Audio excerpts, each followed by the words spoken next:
I don't care if you're a brand new writer working on your first novel or a seasoned writer with 50 novels under your belt. We all want the same thing, and that's to write that great novel that will eventually outlive us. Mary Shelley did it with Frankenstein. Harper Lee did it with To Kill a Mockingbird. Charles Dickens did it with Oliver Twist and A Tale of Two Cities. And William Shakespeare did it several times with Romeo and Juliet, Macbeth, Hamlet, Othello, and several others. These classic novels have or will outlive their authors to the point where people might not even know or even care who the author was. Time for another of my little tales.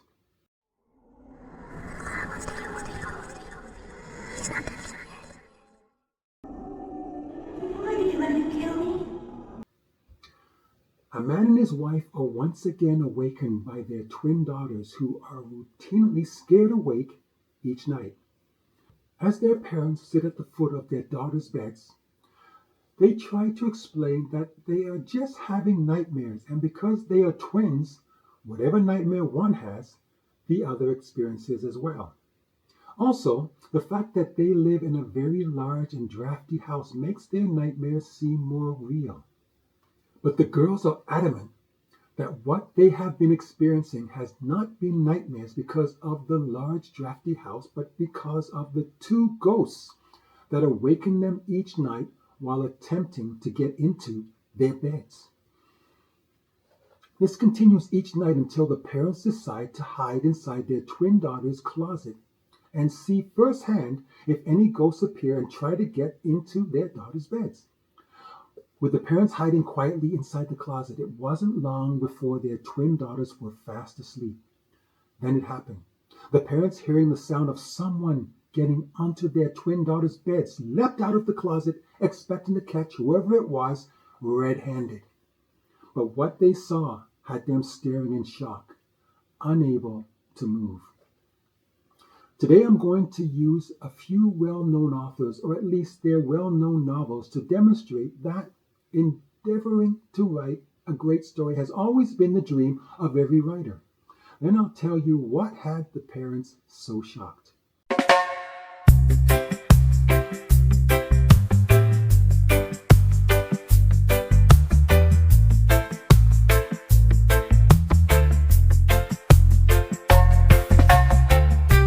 Many people never knew that Mary Shelley began writing Frankenstein at age 18, and 2 years later had it completed. Nell Harper Lee was 34 when To Kill a Mockingbird was first published in 1960. It's also interesting to know that she and Truman Capote were childhood friends. You know, the author of In Cold Blood. But unfortunately, their friendship ended because Truman became jealous of Nell's success from To Kill a Mockingbird.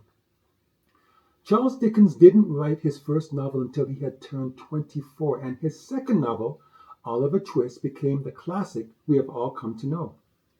William Shakespeare, some call him the greatest writer in history, but yet he had a great difficulty in spelling. During his time, he didn't have the luxury of turning on spell check. Still, that didn't stop him from writing his greatest piece, Hamlet.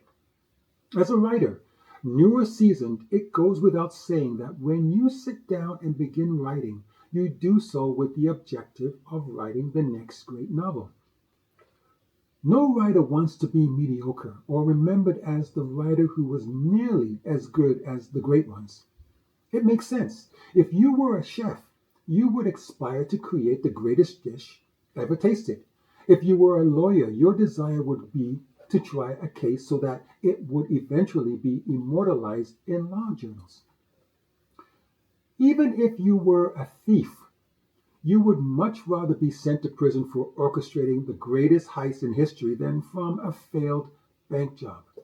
It's human nature to want to be the best at whatever skill you possess, and you most definitely want to be recognized for it.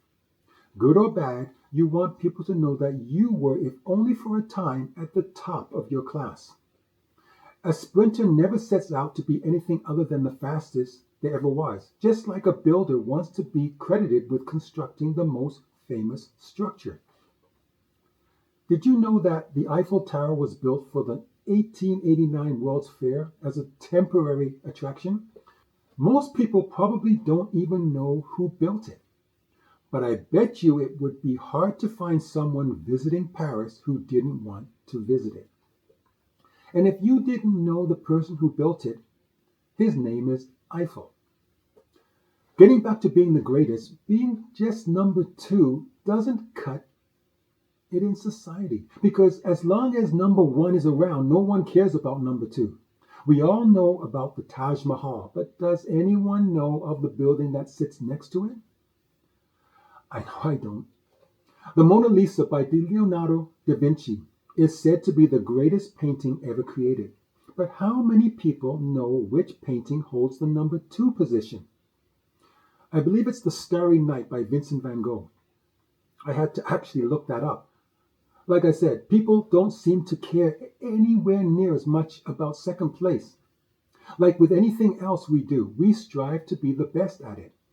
When a writer sits down to write, he or she may not set out to create the greatest novel ever written, but they are definitely attempting to write the greatest novel they have ever written. And that's because we are always striving to be better than we are currently. When Mary Shelley sat down to write Frankenstein, she had no idea it was going to be the great classic it became. She was just a teenage girl trying to write her first novel the very best that she could. I'm sure she probably tried to outdo herself with her second novel, Valperga.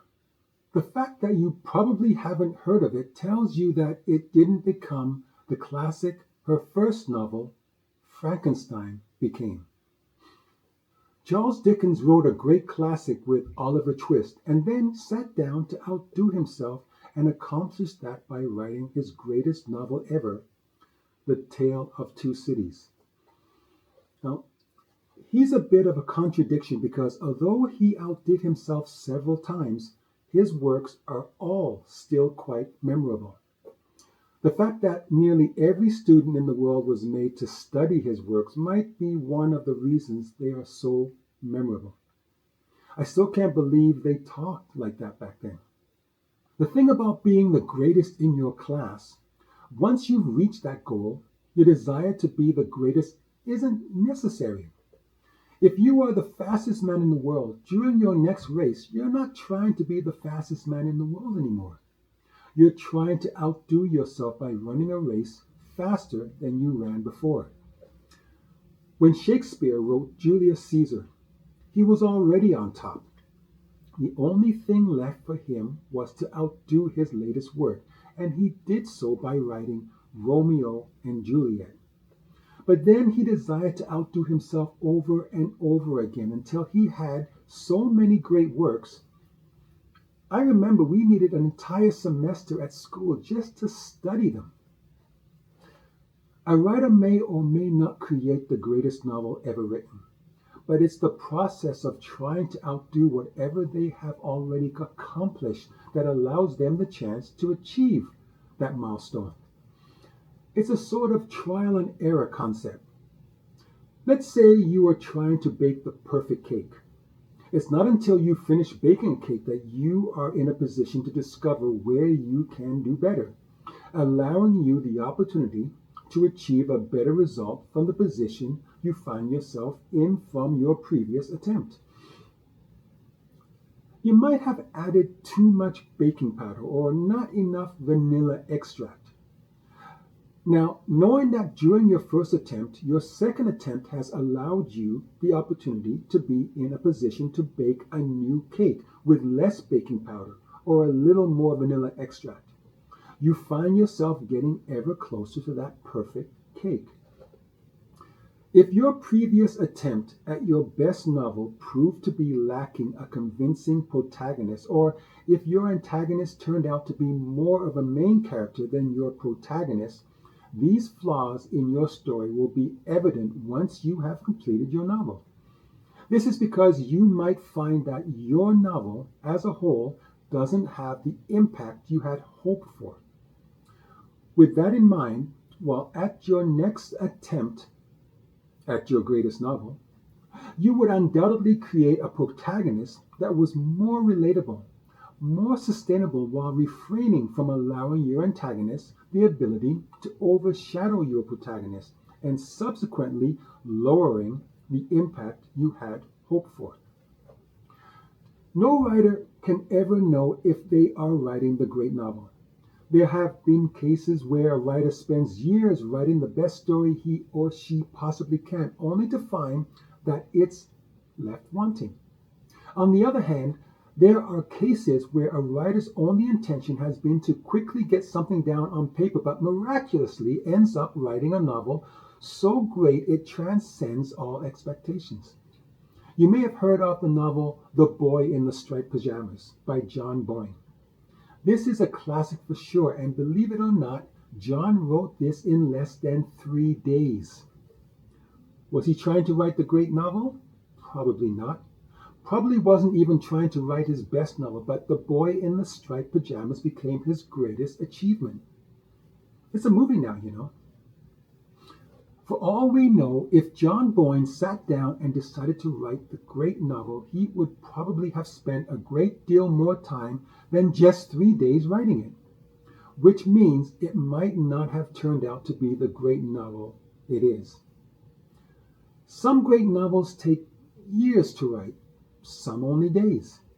Like I mentioned earlier, all writers, I don't care who you are, have the desire to write the great novel, even the greatest novel ever written. We like the idea of creating something that will surpass us, something that will live on even after we're forgotten.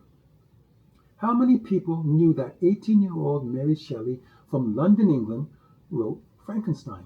Or that Miguel de Cervantes from Spain wrote Don Quixote in 1605? A book that has been labeled as the best book of all time. I've said that the greatest painting ever created is the Mona Lisa, but Leonardo da Vinci isn't known as the greatest painter who ever lived. There are better painters than he, but he is probably admired more than the others because of his masterpiece, Mona Lisa. Being the greatest at something is quite an achievement, especially if your vocation is as populated as that of a writer. If you didn't already know that to be a writer, you will find yourself in the company of countless other writers. Think of a library with all of the books it holds. You may someday be seen as the writer of the greatest novel, but chances are you will not. So then why worry about it? Seriously, if it is meant to be, then it will be. If while setting out on your journey to write your next novel, you endeavor to attempt to be better than some other writer who you deem great, then you're missing out on tapping into the greatness that may already be within you. In other words, stop looking beyond your own capabilities by forcing yourself to measure up to some other writer. Concentrate on being the best you can be and deliver a story no one else can write like you. Then, when you feel it's time to write another, forget about the millions of other writers that came before you, and like the one perfecting his cake, simply concern yourself with striving to outdo what you have already accomplished. And now, I'll tell you the ending of the story I call Who's Scaring Whom? When the parents leapt out of the closet, they expected to catch the intruders red-handed, but instead they began remembering. You see, they recognized the people at the foot of their twin daughters' beds. They were the children of the new owners of the house. The strange thing was, they suddenly remembered the house being sold to them over 200 years earlier. The parents finally realized what was going on. Their twin daughters hadn't been visited by ghosts each night. They were just regular children trying to get into their beds and go to sleep. The parents and their twin daughters were actually the ghosts, but hadn't realized it until that very moment. Thanks for watching, and if you found anything that I said beneficial to you in any way, Hit that subscribe button because you never know. My next video might just be helpful too.